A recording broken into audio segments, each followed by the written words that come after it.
महिलाओं पर बाबा के बोल पर बवाल हो गया है। पिछले दिनों अनिरुद्धाचार्य ने एक बयान दिया जिसके बाद हंगामा हुआ।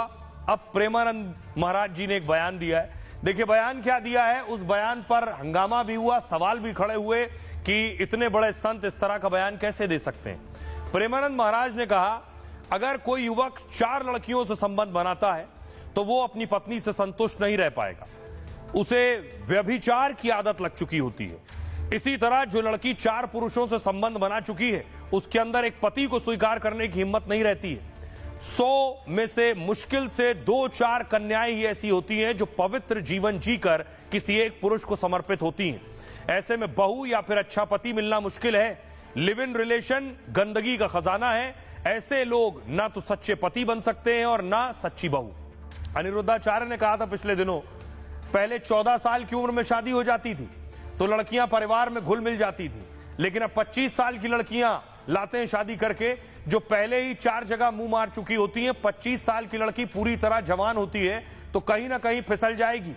अब इस पर देखिए खुशबू पाटनी ने जवाब दिया है ऐसे संत महात्माओं को। पूर्व आर्मी अफसर हैं खुशबू पाटनी। उन्होंने कहा, अगर यह शख्स मेरे सामने होता तो मैं इसे अच्छे से समझा देती कि मुंह मारना क्या होता है। इसे राष्ट्र विरोधी कहने में मुझे कोई हिचक नहीं है। जिस इंसान की सोच इतनी घटिया हो उसे मंच मिलना ही नहीं चाहिए। अगर कोई लिव इन में है तो क्या लड़की अकेली है? क्या लड़के शामिल नहीं होते हैं? किस आधार पर एक कथावाचक ऐसा भद्दा बयान दे सकता है?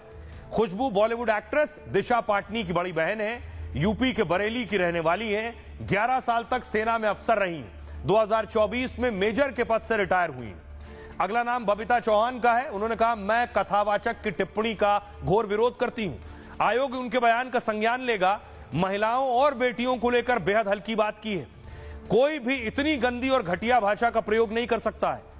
व्यासपीठ पर बैठकर इतने बड़े कथावाचक ऐसी बात कर रहे हैं, उनको सुनने हजारों की भीड़ भी आती है जिसमें 80% महिलाएं ही होती हैं, उसके बाद भी ऐसे शब्दों का प्रयोग कर रहे हैं। ओम प्रकाश राजभर कह रहे हैं, देश की आधी आबादी महिलाओं की है। देश की सर्वोच्च कुर्सी पर द्रौपदी मुर्मू जी बैठी हैं, प्रधानमंत्री की कुर्सी पर इंदिरा गांधी जी बैठी थी, प्रदेश की कुर्सी पर मायावती जी बैठी थी, सरस्वती जी महिला है, दुर्गा जी महिला है, सारी शक्ति तो वही है। हम उनकी बात से बिल्कुल सहमत नहीं है। सुनिए जरा क्या कह रहे हैं प्रेमानंद जी और बाकी सियासतदान और बड़ी हस्तियां।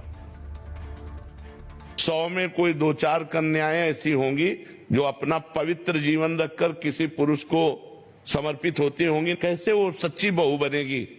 जो 4 लड़कों से मिल चुकी वो सच्ची बहू बनेगी? अब जो हमारे देश में गलतियां घुस गई हैं, विदेशी माहौल घुस गया है, ये लिव इन रिलेशन क्या है?